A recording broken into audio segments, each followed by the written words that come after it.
Noong Hulyo 30, 2020, pinatay si PCSO Board Secretary Wesley Barayuga sa kaniyang white pickup truck. Dahil sa Quad Committee hearings, muling nabuksan ang kaso at nabigyang kulay ang mga kwestiyon sa pagkamatay ng isang magiting na pulis, ama Sa at PNP kaibigan sa Drug marami. Enforcement Group Headquarters. Itinuro nito si National Police Commission Commissioner Edilberto Leonardo na umano'y humingi ng tulong sa kanya noong 2019 upang ipapatay si Attorney Wesley Barayuga.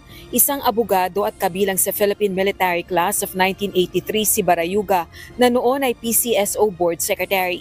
Pinaslang ito sa Mandaluyong City noong July 30, 2020. Yung mga taong tinutukoy mo? Sila Sir Leonardo na nag-utos sa amin Aside from Colonel Leonardo, at si Ma'am Garma po. Colonel Garma, who else? Wala na po. Si Roy Nagarma ay isa sa mga pulis na malapit kay Presidente Duterte. Binigyan nito ng puting pickup si Barayuga ng umaga bago ito mamatay.